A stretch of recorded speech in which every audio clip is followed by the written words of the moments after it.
Good afternoon. My name is Alex Opoku-Achempo, I'm the co-chair of the K-State Postdoc Association, and I'll be introducing this afternoon's presentation, which is about how to write a teaching in philosophy, research, and diversity statement. Our guest speakers are Dr. Jana Fallin, Director of the Center for the Advancement of Teaching and Learning and Professor of Music Education, Dr. David Poole, Professor of Exercise Physiology, and we'll have a third person join us, Dr. Zelia Wiley, Associate Provost for Diversity. Please join me in welcoming the speakers.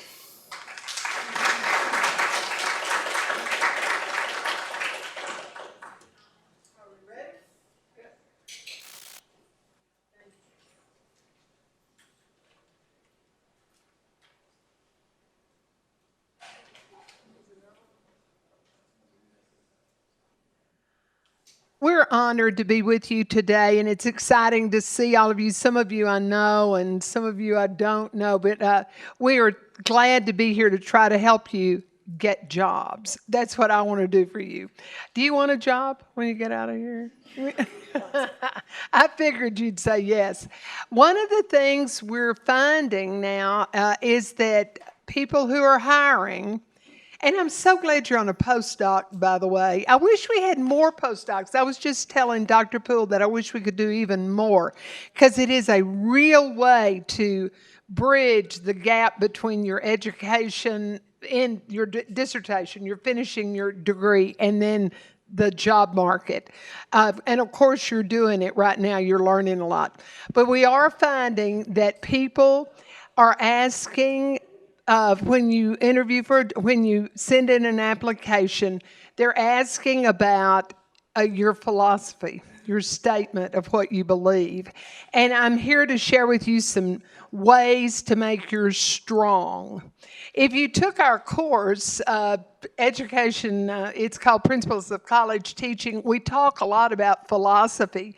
What do you believe and how do you share it? And I've also got some slides to show you the pitfalls of what can happen. So let's move forward here. And Alex, it was interesting. The center was renamed about 4 years ago or so, but people still use the old title sometimes. It's the Teaching and Learning Center. And we're in Anderson 206. I would love for you to come. I'll make Tucker get you some water or coffee if you come over.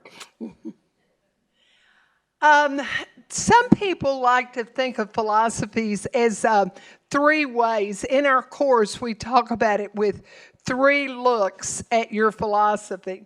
Any idea what that might be? If you've had our course, you can't answer. But what are 3 different ways you might think about your philosophy?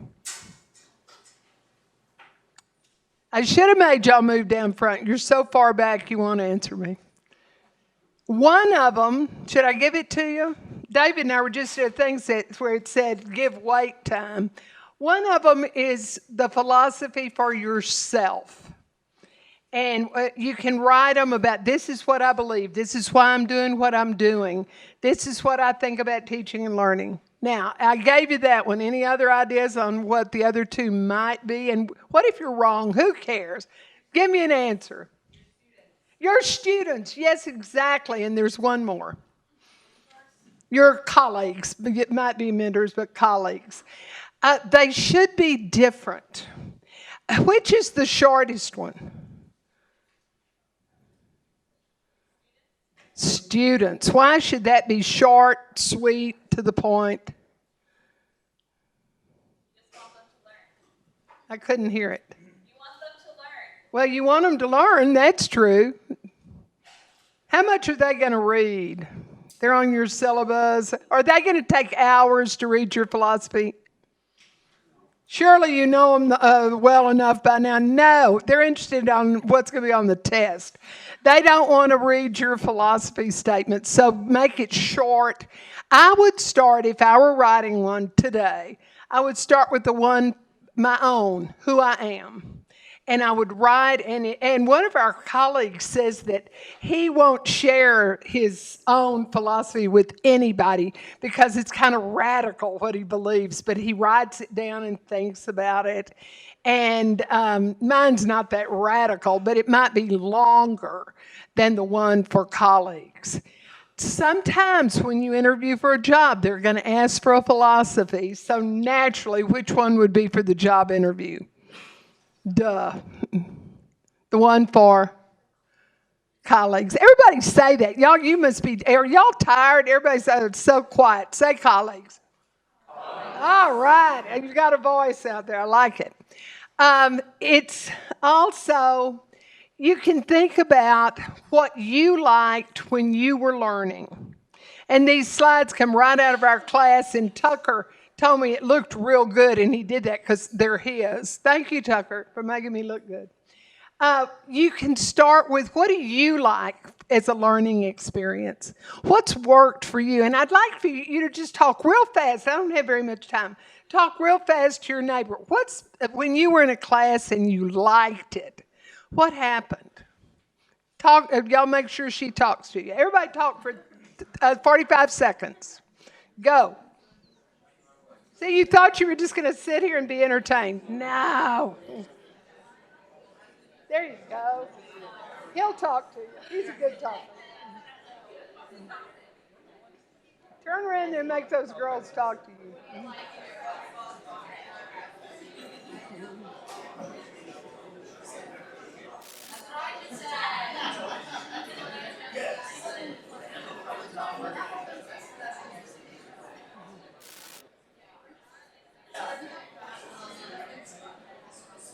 And I'll stop us for a minute.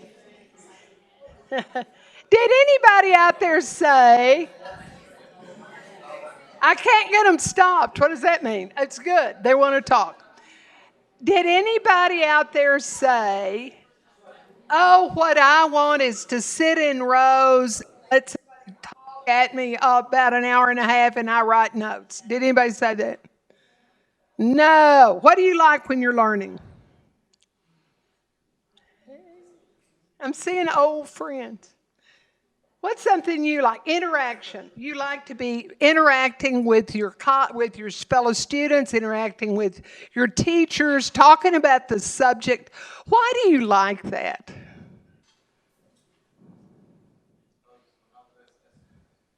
Say it again, please. Yes, and it helps to hear what somebody else has to say. You know how you learn from that? All of us have been in those situations where we hear somebody else talking about a topic and we think, yeah, why didn't I think of that? That's a great idea. And you learn from each other, which is why classes are so much fun, because you're learning from each other. Okay, what else do we need to think about? What's the best teaching experience you've had as an instructor? Okay, you got another 30 seconds. How many of you are teaching or have taught? All right, hands are up. What was a really good teaching experience? Talk to your neighbor again real fast. You got to turn around and talk to those girls.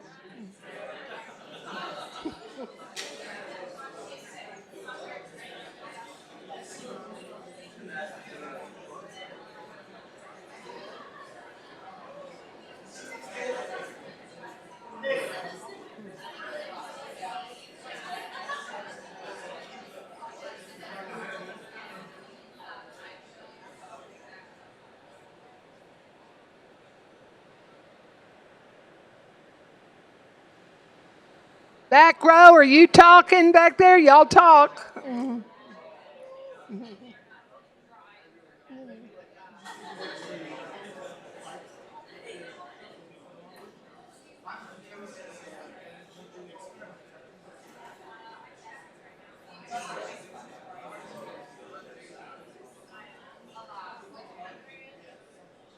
Okay, I'm going to see if I can get our attention again. I had a hard time that last time. What do you think? Who'll share some teaching experience that was really good? You were like, wow, I knocked it out of the ballpark. It was good. It was fun. Anybody? Oh, come on. Okay. I just like it. Like I was in high school, but I taught high school, but like when I hear one student helping another student and they're repeating the things that I told them in class, like that they would take that information Isn't that fun when you hear it coming back and that they really are talking about it, about what your topic, your area? That is a reward. It is a huge reward. I was in a meeting just last week, and it was a veterans meeting. And we're doing some stuff with the veterans organization. And this guy came up to me and he said, "What's your name?" And I told him, and he said, "I know you." And I said, "Really? How?" He took my course here at K-State about 28 years ago. He had retired from the military and come back to certify as a teacher. And we had so much fun talking. And that student-teacher relationship, it's like it's still there and it's fun. And sometimes I also could have approached this with, "What's your great failure?" Because, we tend to not want to talk about our failures because we want to pretend like everything we do is perfect.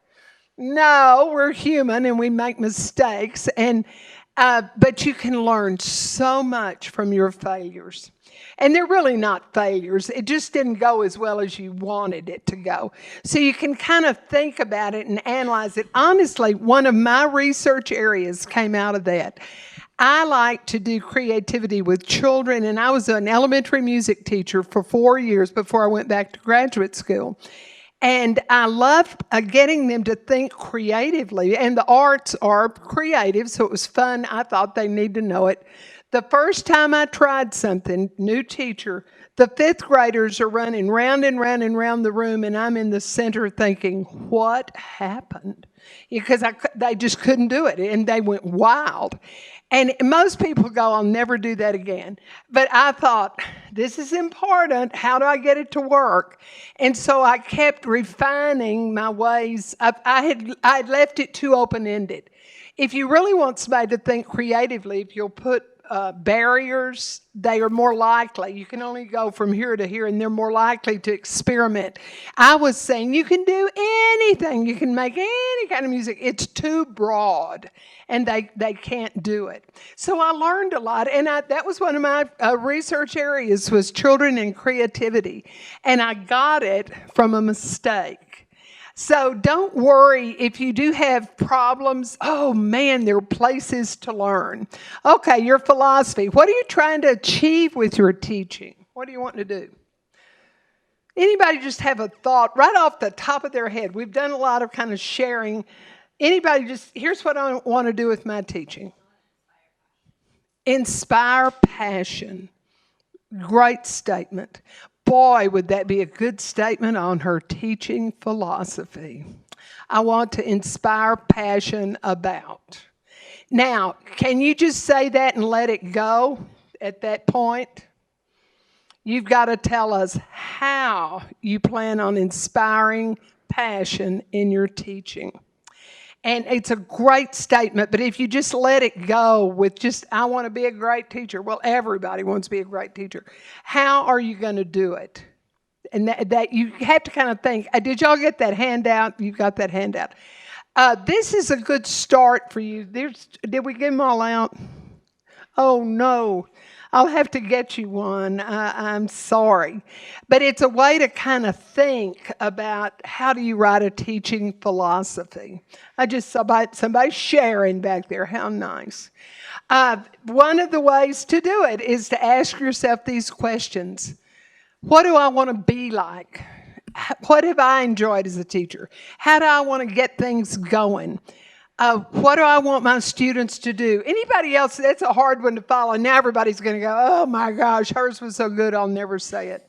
Anybody else have an idea of what they want to do with their teaching? Transfer knowledge to the students, yeah, and help them learn, yeah. If you're passionate about your subject area, your curricular area, it's so much fun to share that passion with. I like to think of it, of course, y'all are young, but I like to think of that I'm passing it down to the next generation. And at my age, I can think like that. I'm passing stuff to you right now. And teaching is the sharing of ideas and thoughts.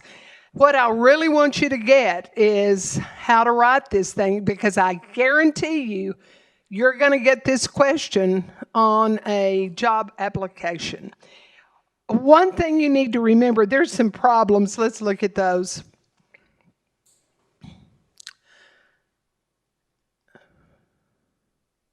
You might talk a little bit about your strategies. I enjoy asking questions. I really try to get my students engaged in what the topic of the day, and the way I do it is. Those are powerful teaching philosophies because you're telling us what makes you different from brand X.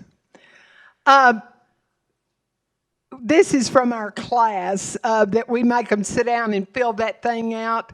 And so you can do it at home. Just sit down and jot down some ideas on this to get yourself started. Here's where I wanted to be. These are common problems that mistakes that people make. You make it too long. What happens if you're on a search committee and there's about 171 applications for a job, and you're reading through teaching philosophies, and you open one up and it's just solid typing. It's just solid. There's hardly any white space. What do you think? Even if you're trying not to think this way. Oh my gosh. Yes, say it again. That's right. It's subconsciously you're going, oh no, I don't want to read all this. You want it to be short enough where somebody can get through it pretty quickly and still get an idea of who you are as a teacher. And they're hard to write. That's why you need to start it now. You have to think about it. Teaching philosophies, telling a story instead of making statements supported by evidence. I've just always wanted to be a teacher, and my great aunt was a teacher, and I love teachers. You know, that's just this kind of windy, wandering around statement.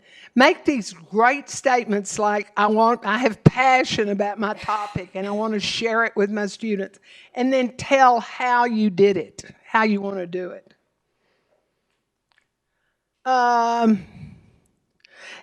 Be careful with those obvious statements like I want everybody to discuss in class. Well, everybody wants that.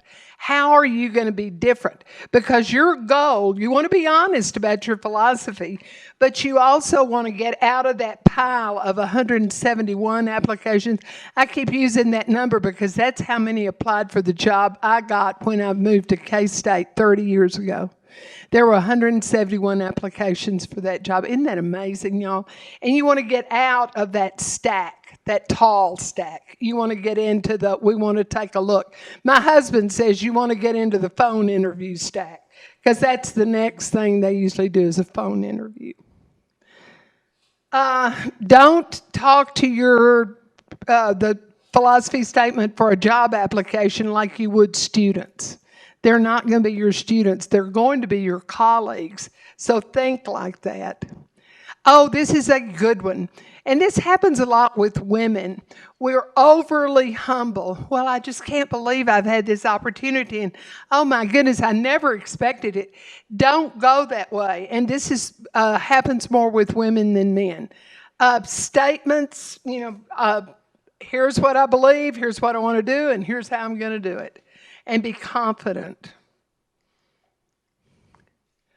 Excessive emotional. This is another one for women. And I do this all the time. I love to write. I love being with these students, and I'm just, but you have to be careful with it because it can be too much. And you're not going to get out of that 171 stack. You fail to link research and teaching. David and I are in a project at K-State, and the whole thing's research-based. So if you can back up your beliefs with research, oh my gosh, it's strong. It's like a well-built structure, and that's what you want. You want it. No conclusion. Sometimes they're rambly. They just go on, and there's no ending. Tell what you think, describe how you're going to do it, and then wrap it up. And don't go too long. They're hard to do, but I highly recommend you start. Oh, that's my last one. Good luck. I'm proud you're at K-State. I'm thankful you're here. I want you to get a job. I want you to go out and share your knowledge. Alex, thank you for inviting me.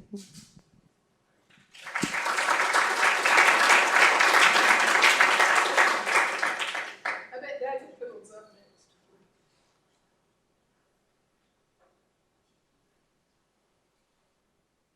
Well, how do you follow that? With difficulty. Thank you, Jana. Very easily. So the legend has it that Mark Twain, famous author, he's due to give a speech at a town hall.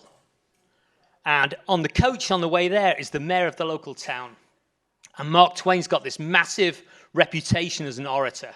And the mayor's really, really worried about it. So anyway, they get to the town hall. It's packed, huge crowd there. Most of them to see Mark Twain. And so the mayor says, well, I'd like to invite Mark Twain to speak first. So Mark Twain gets up and gives a brilliant oration. 45 minutes, he holds the audience spellbound. And the mayor's getting even more worried. Then he gets up and the audience is there with expectation. He said, you know, Mark Twain and I, we got a coach on the way in. And we sat next to each other and we chatted for a while. And we agreed that he would give my speech and I would give his. And he's given mine and I'm afraid I've lost his. And he sat down. Sometimes that's all you can do. So I'll see you. No, I learn a lot from Professor Fallon on teaching and where I come from. And one of the reasons that I love the messages and I learn so much from Jana is that as a research-intensive individual, I'm quite sick of folks across campus presuming I cannot teach. I had this last week, actually. Someone emailed me and said, as research professors, we can't teach. And unfortunately, that is a widely held view. And if you listen to Jana for long and take it in, you'll realize that we can do an amazing job. So let's have a show of hands. How many are doing research at the moment? Pretty much all of you should be. How many of you are going into a job where research will be at least 40% of your appointment? Excellent, good. So I do have an audience here. Okay, who's got a PhD degree? It's a postdoc organization, pretty much many of you, almost all. Great. So what does doctor mean? I was talking to Spotlight with Jana last year and last semester. And so I said that. I mean, we've got a PhD degree. What does it mean? What do you think it means? What does doctor mean? It's nobody that sees patients, I'll tell you that now. That's physico. That's physician. Doctor is the adjunctive noun of the verb docere, and it means to teach. And I see in that, for folks that are going to research, a fundamental foundation is to communicate that. And many folks think, well, we'll write publications and people will read them. Well, how exciting can a research publication really be? It should be really exciting, but sometimes folks just don't plow through your research. So it is really important that you can actually get up and communicate your ideas to people. And communicating those ideas to folks is really what you're doing with your research statement, which is what Alex, thank you, tasked me to talk about. And I've got a confession to make. I've been on many hiring committees for academia, and sometimes when we get 171 applications, I can't actually remember when we got quite that many, but there's a lot of reading there, and it's really difficult to separate the chaff from the good stuff, from the really good stuff. And so with your vita and your curriculum vitae, it's going to convey what you've done. But to a certain extent, it's not going to convey your passion. So to get your foot in the door, for example, the last committee that I was on, we were looking for an assistant/associate professor here at K-State. I won't tell you which department, I'm in a couple.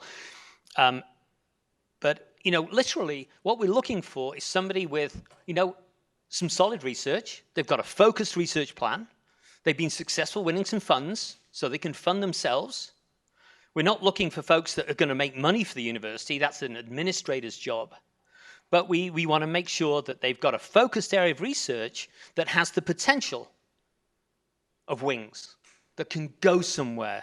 And really, you know, that there is no minimum, there is no maximum number of publications that can be on there. But a quick soiree through a CV, for me, when I'm looking for someone who I want to come in as research faculty with also teaching and service components, typically at K-State, it's 40, 40, 20. 40% research, 40% teaching, 20% service. So we want somebody that can do all of those things to a certain degree, okay? But in terms of the research, very often we're not searching for a given specialty in science. What we're looking for is somebody, you know, that stands out from the crowd in that they have a focused area, it fits with the broad mission of the departments, but we want the best scientists we can get. And from the CV, we'll look at publications, we'll look at either current grant funding or submissions. Very often today with NIH, for example, National Institutes of Health, you know, funding rates are, in some institutes, they're down at 7th percentile. Which means that folks can have an outstanding or an excellent grants application and still be denied. And yet that person may not have money in hand, but they are absolutely doing cutting-edge, wonderful research. It just hasn't risen to the point where it wins NIH funding yet. But that can be a very, very quality individual. So you look through and you see that this person has risen towards the top of the applications. They've got solid publications, focused area, seems important, may have some money, but at least they've got some ideas that they're confident enough that are going out in the research community. They're putting to NIH, NSF, other granting agencies. So what then, after you've looked at that part of the CV, what then is the research statement for? And that addresses a bigger issue. It won't get you in the door. You can write an incredible research statement, and if your CV doesn't cut it, that's not going to get you in the door. But if your CV gets your foot in the door, then your research statement is a beautiful opportunity to convey your passion and your long-term plan. There are two things that won't be in your visa, should not be in your visa, at least for a science-based academic department, but in your research statements, as Janice said, don't be waffling on with pages of text. Third of a page, what's your passion? What's your vision for your area? Where's it going to go? Because in your CV, you might have said, well, you know, of my 5-year grant plan that was or wasn't funded is this.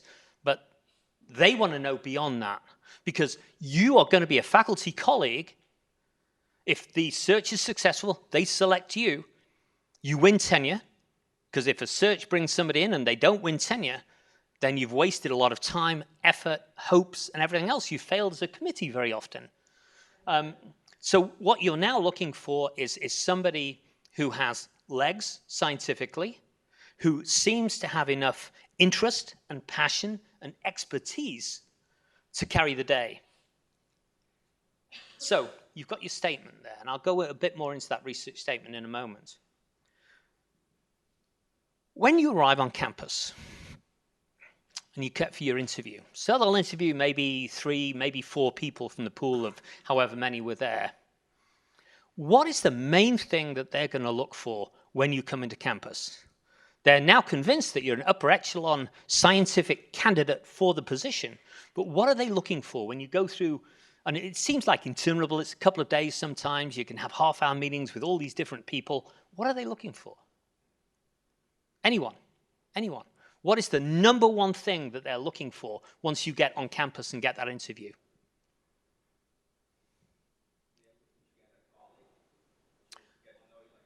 Again, a colleague. They're looking for fit. They want to know that this is not somebody who's going to close their door, no matter how brilliant you are. If you come into the department and you close your door, you don't interact with people, then it's going to go very, very poorly. And if you win tenure, unlikely doing that, but if you're so brilliant at things, you do, okay? The university now is going to make a long-term commitment in the millions and millions of dollars and tie up an FTE, a full-time employment position on you. And folks don't like that, and they don't want that. You know, you may say, well, they're bringing in lots of money. The provost would love you to bring in multi-millions of dollars, but they can be very dysfunctional in terms of a department. And so, you know, you want someone you can get on with. You know, if you drink, maybe go for a beer together, or at least, you know, have a chat with someone that you can collaborate with. And so when you get onto campus, you need to, you know, have, not put people off. We've had folks interview where we brought them onto campus. They looked wonderful on paper. And they got onto campus and they just couldn't talk to people. People didn't have confidence in them. They didn't want to, not confide in them, but they didn't even really want to work with them. They gave you that funny, weird feeling down the back of your neck. And you can't see that in paper. You can't see that through paper. You'll have letters that come through, but generally you don't ask someone to write a letter if they're going to say something bad about you. So letters, we generally consider that they'll be very, very positive, and occasionally there's a surprise there, in which case you won't be coming to campus. But generally, letters are very, very positive. So let's get back to that research statement. So you've agonized over it. I've said you've got about a third of a page. You've got to convey your passion and your long-range view. But somewhere in there is the chance to tell them that you are collegial. You know, who have you been working with so far? You know, you've gone out and you've had the confidence to bring in other people to be impressed with your research. You've put groups together. You've now got a mission where you can convince other scientists and colleagues that you can sit down in a room together, you can be productive as scientists and presumably get on as people. And that's what your research statement, I think, is most important for doing, is to give them that inkling that maybe you will be a good colleague and you'll be collegial. And that is a bigger issue than, you know, I think almost anything else. So what are you going to face as a researcher? Well, I love research. I mean, to me, it's protection against the world. Okay? And I'm going to use bad language. I'm sorry, please. Report me to the president, whatever. Yeah, it's like there's so much bullshit talked in the world. There's people, you know, say things. You listen to television. Sometimes you pick up a book and it's by someone, you know, who you admire, and it's a textbook, and you read it and the information there's out of date. It's just wrong. And so to me, when you're doing research, you're finding out things. You've got that excitement with discovery. Something else that should come through in that statement, that you know, how research makes you exciting. And I don't mean write a statement in your research statement that says, you know, I met so-and-so and they inspired me for life. You know, it's something deeper than that. You know, something that your basic core of you is inquisitive. And not just inquisitive, because if 40% of your appointment is teaching, then you have to have a whole different gear where you can not only be excited about finding out things, but now when there's that knock on your door and a student comes in and you were just writing this paper and you just got the kernel of a new idea to come through and a line of thought, and all of a sudden there's a student taking up your time. You've got to have enough passion for things that student becomes as, if not more important, than your own research and productivity. And that is a real gem. And if you can convey that when you get to an interview, then I think you're showing some of the collegiality that folks see as so important. You know, and that really is a huge part of your agenda. Has anyone got any questions so far? No questions? Some of you Okay. may think, oh, that's just for the scientists. Everybody's doing research. Everybody, if you're at a college level. So how do you sum up, when you're looking at someone in science, you've read a paper, it's a pretty good paper, you don't know the person personally, you know, you may be new to the area, how do you figure out the bona fides of that person? Where do you go? It's easier now than it's ever been before. And you can bet that when you send your vitae and when you apply for a job, somebody's going to do this for you. What they're going to do? Pardon? They're going to Google Scholar or PubMed. They're going to PubMed you, and they're going to look for something maybe like an H, the Hirsch index.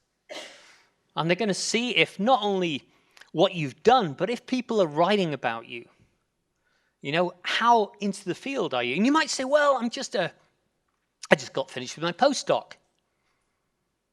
But if you just finished with your postdoc and you've got some publications that have legs, then they should start being cited already. So that's an incredibly important metric. And with the last probably dozen committees I was on, that was something up in the corner of the board. When you discuss our candidates, their H-index is up there. Your H-index should not be in your research statement. Why do I say that? They're going to look it up anyway. You can't avoid them. What you can do, though, is because if you look it up on PubMed or Web of Science, which are the two big platforms we use here at K-State, it's a bit lower. Google Scholar has a wider, it pulls more journals into it, so you have a higher number when you're in Google Scholar. But somebody will find that out about you, and they'll discuss it. Because that, to my understanding and in the practice of science, that seems to be the best arbiter of excellence that I've come across. There may be better ones. I haven't found them. It's very field specific. You know, it's the number that you get back. It's the number of papers that are being published or being cited a certain number of times. So if your H-index is 20, that means your 20 most cited papers have each been cited at least 20 times or more. So people will be looking that up about you. You should know it about yourselves. You know, and without gaming the system, you know, it's papers that go in higher impact journals, sometimes, but not always, you know, garner more citations. Sometimes you think this journal, you know, publish something in this particular journal because I like the people who read that journal, I know them, and sometimes you can be amazed at how many quotations you get or how many citations. But that gives you an idea of the legs of the work that you're doing and the impact that it can have. And in terms of who you hire in Australia, a system I'm fairly familiar with, and I'm very, very familiar with the system in Britain. I sit on tenure promotion committees sometimes when I'm in the UK, and that H-index is something that comes through all the time. It won't be in your research statements. You may have it in your vita, but it's something that they will likely talk about. Doesn't tell them how collegial you are, though. Can I speak for a couple more minutes? Everyone still okay with me chatting here? Well, I want to talk about something that many of you will face, not all of you, but many of you will face, that we battle with here at K-State. And it's high-level administrators that see scientists for what they can earn. Now, I'm in science because I enjoy finding out stuff. I like posing questions, convincing myself they're important, and trying to answer them as best I can. Or going with smarter, better people who help me answer them, or I help them answer them, or whichever way it works. You know, I really, really like that. So imagine my joy in veterinary medicine when our now ex-dean, Dean Tammy Beckham, stands up there and she tells us about the state of the college. And so she has research, teaching, and the service component of the Veterinary Medical College. And all she said for research was, last year our research expenditures were $11.7 million. I moved right on. There was no sense of discovery. There was no sense that, you know, our scientists who, we've got maybe 120 faculty up there who actively are engaged in research, no understanding of what that was worth. It was just, we spent this much money, we must be doing research. And at some level, you have to interact with that person and you have to convince them that what you do is important. And that's beyond the hiring process, but that's something that we all face. And you know, what I'd look to you is that obviously you've got this burning passion for answering questions. That needs to be conveyed in your research statement, and it needs to be conveyed, I think, from the faculty to the administration, you know, more and more, because it's not taken for granted that what you do is important. If you are a financial bottom line, and who got into this job to earn a lot of money? I didn't. I mean, wages were even poorer than they are now. I mean, I think academic salaries aren't all that bad. You know, but when I first got in, it was like, ooh, poor academics, can't afford to live in a nice house, you know, drive a second-rate car if they're lucky. You know, But it's changed a lot. I mean, academia can do a lot better than it used to financially, but it's not probably going to make you a millionaire. Although I was in San Francisco in Sausalito. Anyone been to Sausalito?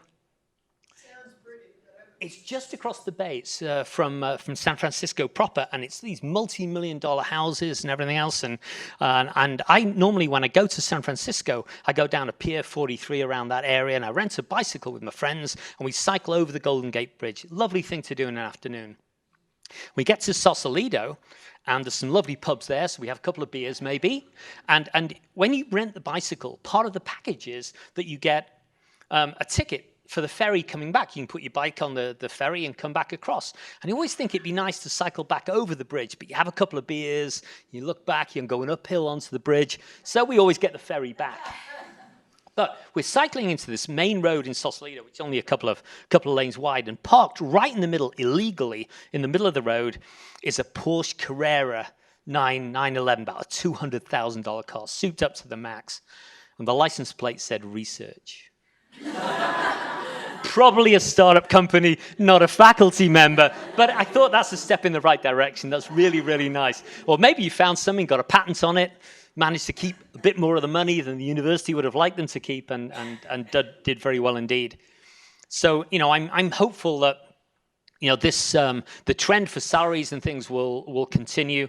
People see inherent value in research. And you can do extremely well, but people want to stretch you, and they want to know that when they interview you, you're someone with hidden depths, but most of all, you are a colleague more than anything else. If you don't teach well, not a good colleague. If you don't do your own job of research, probably not a basis for a faculty member. So you've got to have all those aspects. What about service? Service can sink you, and this is the last thing I'm going to mention here, is that you want to be enthusiastic to folks, but you don't want to be seen as somebody that does something of everything. And so if you say, they say, well, this is the time of your life. You've finished a postdoc. You've applied for your first job. Are they going to bring in somebody who's now being an editor for a journal? They're doing things that are not really academic age appropriate. They're spreading themselves out. They're always in the media. And it's taking the focus away from the job. They'll be looking very carefully at how focused you are on your career. It's great to do other things, but don't be doing lots of service activities and make it evident at the interview that you spread yourself out with this. Out of your very core, you have to be research intensive, good teaching credentials, all the teaching experience you can get as a postdoc, if you can get some, or you did as a graduate student, is incredibly valuable. When in veterinary medicine with the doctoral program, we have anatomy and physiology, we are teaching poor. Some of our students, the ones that come through the kinesiology program, are GTAs. And when they apply for jobs, they distinguish themselves sometimes from others in that they've actually been in front of classrooms. They've got some TVALs. TVALs are fantastic. If you've got, you can show evidence of TVALs, it shows that when you get your faculty job, and it's a research job, 40% research, then if you've already done teaching and you can convince other academics that you can walk into a classroom and do a bang-up job, a very, very good job of teaching, you're serious about it, you've got experience, then they'll have more confidence that when you start your job, the teaching won't encompass your entire life, so you can actually set up a research lab. We interviewed one of our top 15% of candidates for a recent job. Was very impressive in a number of ways, except we didn't have confidence as a faculty that this individual could get in a classroom, teach things she'd never taught before, and set up a research lab at the same time. We thought that was too much to ask. So if you can provide evidence that you are an accomplished teacher, that is absolutely wonderful. And if you ask your major professor, your mentors, your colleagues here, please let me in. It takes time, but developing those skills, is incredible, and we have amazing, facilities here and people that can help you do that. And it's really time well spent, because then your research agenda will have more legs. You'll get out of that stack of 171 if you show both the research and the teaching skills. But not too much service component coming in at the assistant professor level. Thank you. Alex, I forgot to read them something. May I read something? Do you have a question? Yeah. So I'm not sure how relevant is my question, but I'm gonna ask it anyways.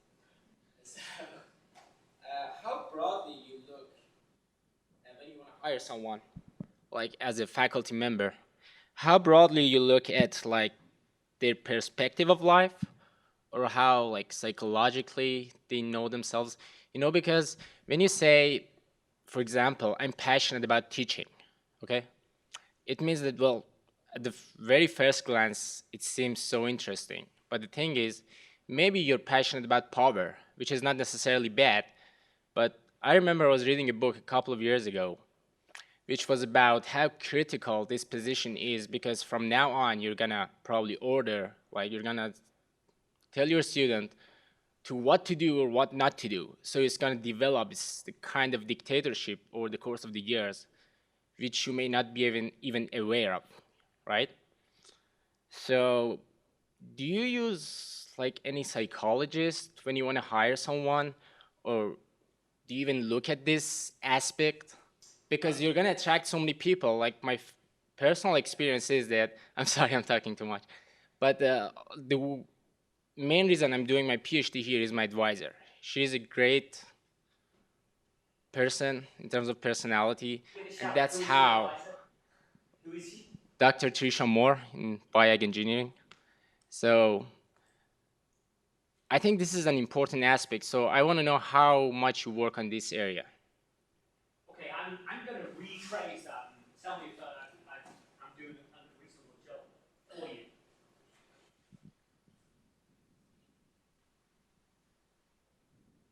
So in academia sometimes, particularly in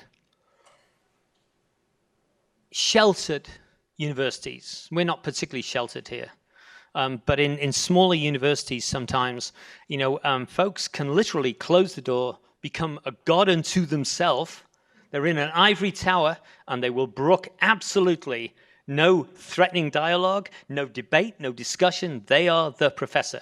I've seen this attitude not just at small universities over here, but there are, God, I'm using bad language, and now I'm going to single out some whole nations. I've seen it more often than not in Italy, Germany, and Japan, where the professor is inviolate, okay? In an interview, God, you could get an interview with that attitude. It might not come out the CV. In fact, some of the things of your power structure may have looked very good on a CV, but I like to think that kind of person would fall out in the collegiality. And we actually have weaned someone out. The individual I'm thinking of was a very good scientist, was at the Mayo Clinic, applied for a job, and literally he was so off-putting because it was like, you'll get on the Dr. Blah Blah train. You can all come and join what I'm going to be doing when I get here. And this was a pretty junior individual, but it was like, it left such a bad taste in the committee's mouth that no chance. But the longer term problem is you hire someone in, and all of a sudden they've put themselves on that pedestal, and they're now tenured, and you're stuck with that individual. So if they're a good colleague, you think, their friends are going to tell them not to do it, and you hope that's going to be the case. But if you get that sense as a member, or at least at the committees that I've been on, we don't want that kind of person. We absolutely don't want them. And that is a hard no on the collegiality. But it does happen, and you can see it here. I think it's more limited here than at certainly some of the coastal universities that I'm familiar with. But there sometimes, if that individual is hitting big grants, they can shut their door and they can treat their students really, really badly, and folks let them get away with it. But I like to think at K-State, it may happen, but there's less of it. And as faculty members, when you are a faculty member, one day it'll be your job to try to stop it happening. But we're not perfect. It will happen. Great question. I want to say that doesn't happen too much here. I mean, I'm probably being Pollyanna, but I just think people don't put up with that. I mean, hopefully, who would want to be that way? Anybody that's got a good head on their shoulders knows that your way's not the only way. And a department, if you can have a lot of different ways to look at things, it's stronger, really. There was a question, but I'm going to read this thing because I forgot to read it. Do you mind? Y'all, I'm sorry. A friend of mine sent me this to tell you, and it's beautifully written, and I thought I'd just share it with you. I've never been more conscious of the fact that teaching is best as a two-way proposition. It's kind of getting at your question. We teach and at the same time allow ourselves to be taught by those we teach. We talk and at the same time listen. We experience the world anew through another's eyes, and therein lies a part of the secret of renewal. It comes in part from allowing ourselves to accept from our students some of the same positive energy we try to put into their lives. We refuel each other. Even more important is the fact that opening ourselves to our students has a vital byproduct.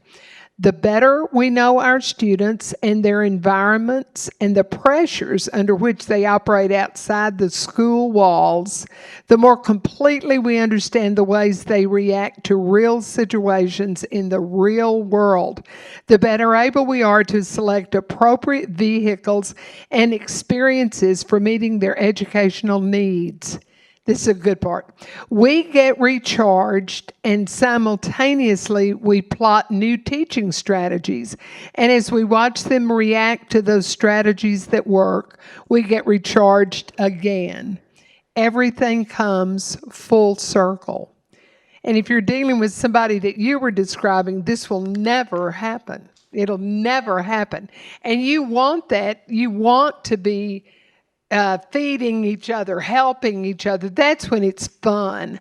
It's so much fun to teach in a department where you've got colleagues that are helping you, and students too. There was another question.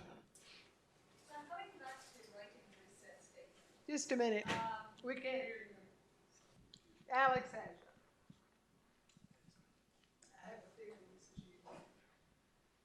So, how much of disclosure do you allow about your research ideas in your research statement or when you are interviewing or talking to your prospective colleagues? Great question. I can't get paranoid about my ideas. And I know folks do, and they're very, very sensitive. Universities have kind of an interest in getting, things are so specialized nowadays, but they want one of each kind of a thing. For example, in kinesiology, you want a respiratory physiologist, a cardiovascular physiologist, endocrine specialist, a molecular biologist. They don't tend to put groups together very well. And it's a shame because I think groups are incredible, but the chances are that there will not be an expert in your area on the committee. And so for myself, I can remember it's never been an issue at all. And in fact, what I have done in jobs that I've interviewed for and haven't gone there, I didn't get offered it or decided not to go, I've often picked up a future colleague who might have read it with a different perspective or different expertise. So I don't worry about that. And I fully recognize for me that in a field that's moving along fairly quickly, that my best ideas will be passé in a few years anyway. But I'm going to put my best foot forward. But I have had colleagues, particularly at UCSD and UCLA, who will lock their door. They're in a really specialist area. They'll lock their door in case someone wanders in and sees the information on their desk. And I'd love someone to wander in, look at some stuff, and tell me what it meant, quite honestly. So on the interview process, I don't. Now, the exception to that might be if you're going somewhere where you're going to join possibly a group that's on the cutting edge of something and you've got novel ideas that would fit right in. Okay? But you're not going cold turkey into that whole process. You've been on the phone, you've talked to these people, you've built a rapport. And that's something that I can't emphasize enough, is that if you've got 101 or you're one of 171 applicants and you don't have a faculty advocate sitting around that table, then your chances are very, very slender indeed. Hopefully things will work out, but there's no guarantee. But if you've got an advocate there, you've been on the phone with someone, you've either got an existing relationship or they may have come after you and said, will you please apply? Then you've got to give some level of trust. And what I'm saying, the downside of this, unless it's a specific area and you've got the most brilliant idea in the world that's about to go commercial, then I would be pretty forgiving. And maybe in broad terms, because you don't have to be exactly specific with these things, but your broad terms so a generalist audience can understand it. Because sitting on the committee, even if you have one person who is expert in your area, and likely not, you want to appeal to the 5, 6, 12 members of the committee in a general term. You have big ideas and you're going places. And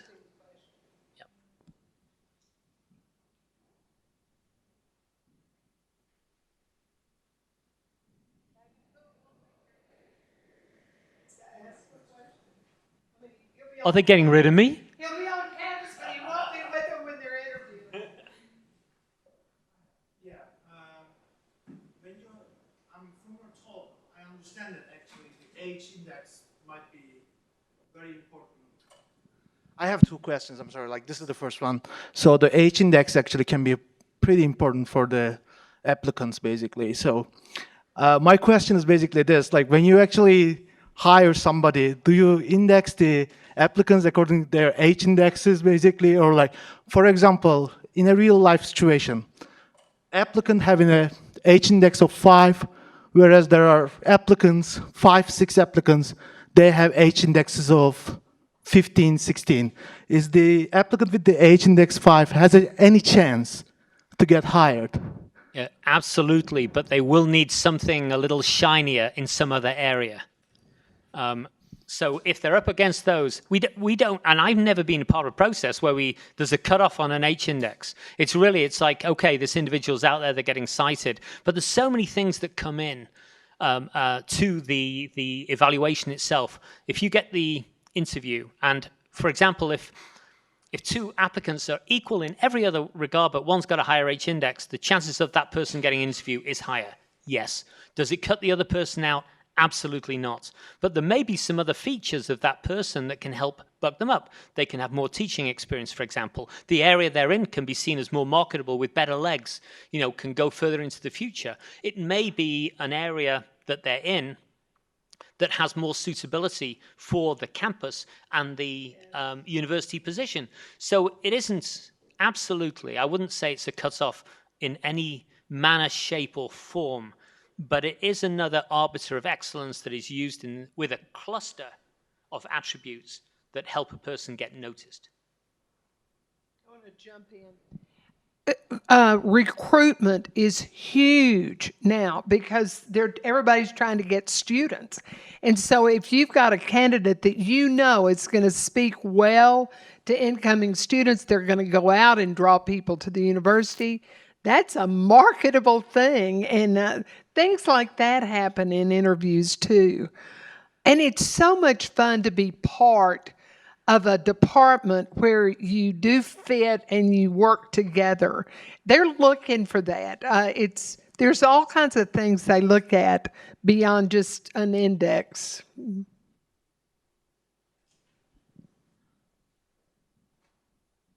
Any other questions, or we'll just talk about that for a bit? Yes. So you said your research statement should not be more than 1 page. I would like to see a third to no more than a half, because as Jana mentioned, folks really don't want to pour through a lot of this stuff, and there will be a feeling they can leave that statement with. But if you've got a lot of applicants, then literally the CV will be scanned, you'll be put in a pass or fail based on that, and then it'll be the top ones whose statements like that get read. Some may never get read at all, and the longer they are, the less chance of getting read. So how do you balance between within that less than a page? So how do you manage the job requirement and also your vision for the position? So how do you structure them? What's as short as you possibly can. There's a saying that I hear a lot, and I've heard it attributed to many people, so I won't say who I heard it, I think, from. But one of the American presidents apologized one time for writing a letter that was long. And he said, "I'm sorry this letter's so long, I didn't have time to write a shorter one." And that's the kernel of the research statements.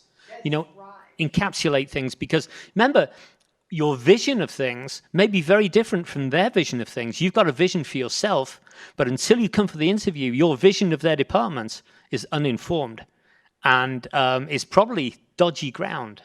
Probably not the thing that you really want to go into. When someone wins an interview, though, the faculty want to know, could I work with this person? And have they done due diligence? Do they know who's here? Do they know what the potential is for collaborations?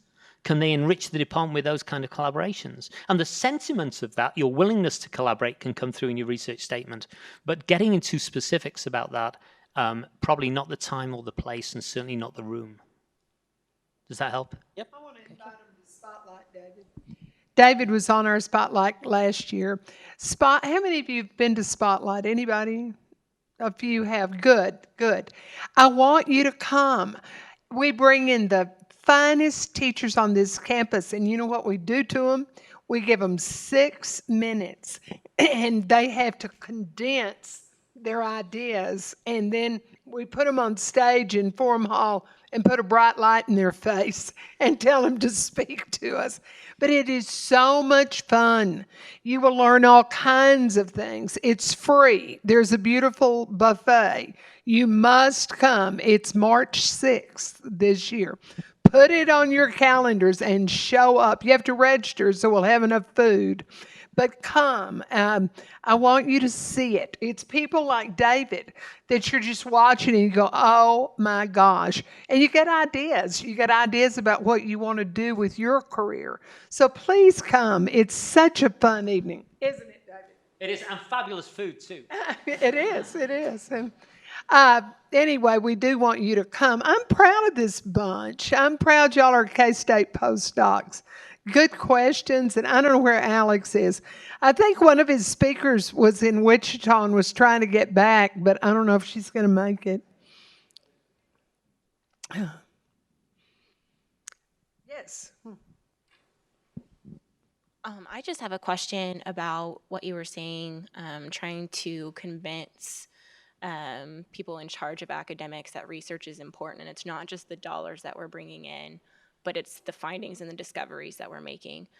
So you had mentioned trying to convince them or convey to them the importance. Do you have anything more specific that you see us in this room doing to try to remedy that? Yeah, I do, and it's unfortunately takes more time, maybe away from research and teaching, but it really is, recognize when you have a finding, getting that out there now. We can do podcasts.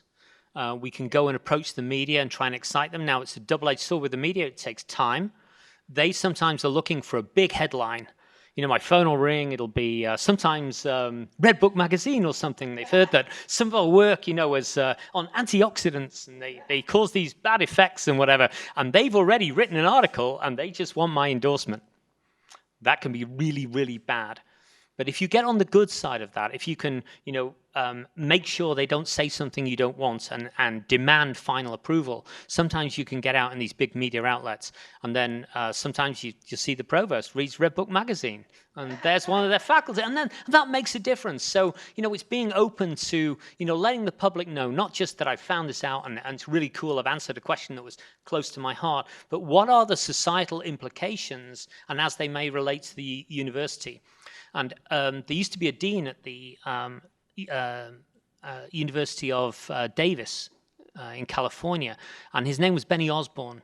And what Benny Osborne did to promote his university and his vet school was that any issue that was discussed that had a veterinary bent to it in the Sacramento Congress for the state of California, he had some of his publicists work out if there was a link to the university. And the next time that they met in Sacramento, the congressman actually had a folio from the work being done at Davis of the researchers. And that was a dean who understood what the researchers were doing, and he also understood the state politics. And if you have somebody like that, and they're aware of what you do, it can be enormously powerful. But any opportunity, that you take to get on the right situation, television, news, now folks are actually, with YouTube, you can do this for freebie sometimes. If you're photogenic, your students are photogenic, and address real issues and try and link your work to real world events. It takes a little time, creativity, but students are fantastic at doing that. Students are so up to date on, I'm on some editorial boards and editors for journals, the stuff that assistant professors shouldn't be doing.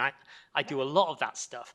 And we now have someone your age on our committee to tell us about social media and what we should be doing, how to use Twitter, how to use Facebook. Folks, my age, we're not so good at all that stuff, but your age group is. And excuse me, that's her research area, and she was out there long ago, social media.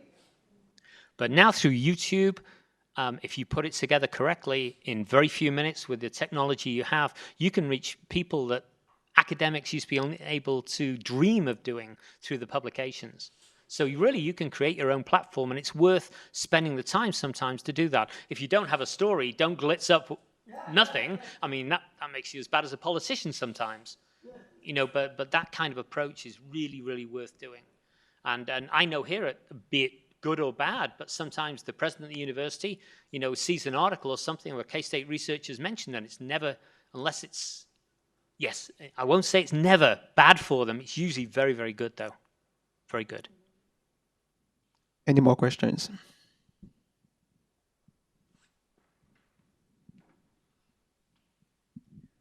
So overall, on your experience as a member on the selection committees, what are the rank of importance of each document, like cover letter, CV, research statement, teaching statement?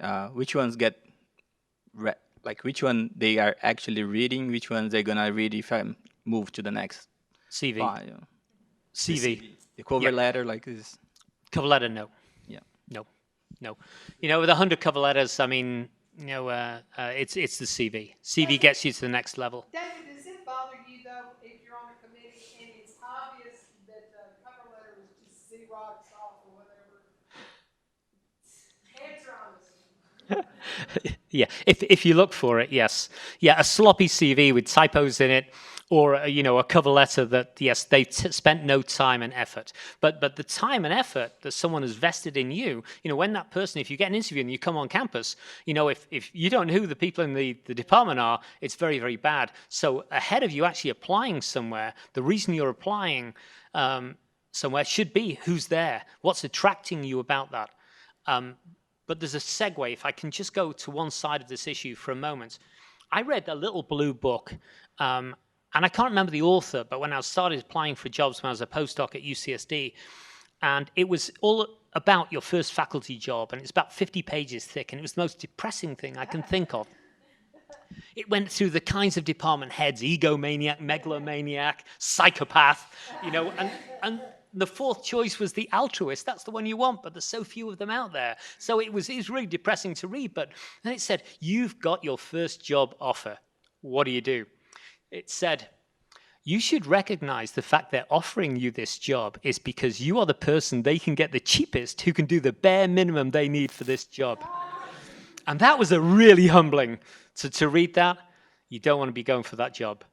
But how do you intuit it? How do you figure out that that's the job for you? I was very lucky. I had a colleague call me up and said, hey, we've got a job here at K-State. And I went in with a big pile of, not as big as yours, but a big pile of applicants. But, they'd approached me, so they knew there was something about me that they wanted. And in turn, I knew there was at least one person, maybe two here, that I trusted, I'd known beforehand, and that we could complement each other. So when I came into the position here as an assistant professor, I had someone I could go to and say, oh, how do you get promoted around here? And they say, well, I did this for my package. And I can look at the example. These are the pitfalls. So, I wouldn't be looking at a serious job, I hope, unless I had somebody there I felt I could trust. And I've been fortunate in being able to do that in the positions that I've been in. And that I can't emphasize that enough. Today, as a faculty member, you're asked to do so many different things. And the more support you can have from people you trust, the advocate that you can have in the room looking through the job applications is going to be your advocate on the faculty. And that is, that's one of the reasons I'm still here, is that I have advocates at this university for me, people I trust implicitly. And I have colleagues at other places that don't have that, and I think I'm very, very lucky to have that. Can I just complement my question? One other question that was raised around here was, so what's the importance of the letters of recommendations? When they ask us to send the letter of recommendation with our package, and sometimes they ask that later on the process. So if you can explain a little bit on that. Yeah, to me, it's a huge waste of time, asking all the applicants for a job to submit letters of recommendation. Folks are writing these, and if you've got 100 and something applications, there's this enormous amount of wasted work out there. And so most of the job searches that I'm involved with now, we ask them for the names, and if you're in that top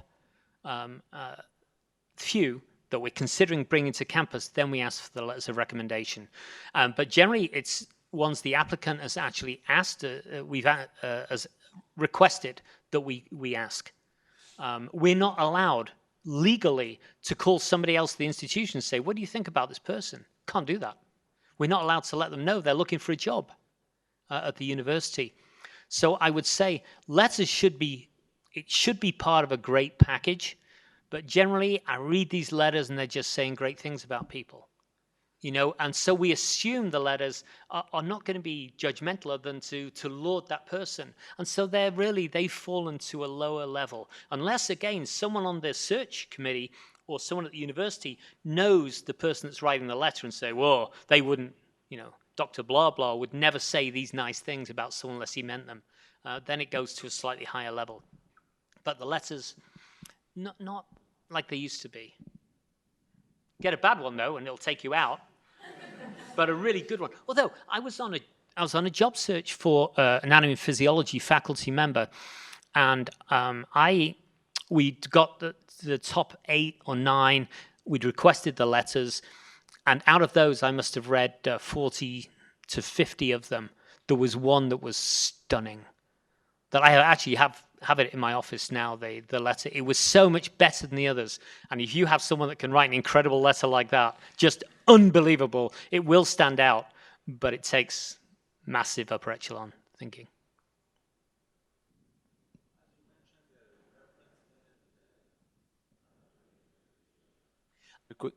Well, no, they're part of the process. But what we're finding more and more now is that calling up the person that wrote the letter is almost a necessity, and saying, because legally the applicant can actually get access to those letters very often. Or even if they've said they don't want access to them, they can, if they go through a court proceedings, they can see those letters. And so there may be things that aren't in that letter that you'd really like to know, that someone is scared to put in a letter. So there's generally a phone call goes along with it as well now. Some job applications, they mention name at least 3 persons that you, and they ask for email address and also information about that person. So as you said, it's not legal to do that. The search committee call the person who know the applicant. So why they ask the name of any person that know you? If I understand your question, why do you put the email on that? No, they will. They can call the person. If you've said, hey, this is, my references, they can call them. They're free now, legally allowed to call them. Okay, so you can do that. And we do. It's much more useful. And one of the questions, the standard 5 we ask all the referees is, what did you not put in here that you wish you had? And very often you get something very different from the letter. Not always good. Not always good. And actually, there's a fellow who's a chairman of departments in medicine at Harvard, and we had someone going for a department head job in anatomy and physiology, and I bumped into this fellow in an elevator in San Diego, an experimental biology meeting, and I said, "Oh, you wrote really good letter for doctor," and he said, "Who?" Didn't get the job. Didn't get the job. Right, let's give our speakers a round of applause. And thanks to everyone for attending today's program.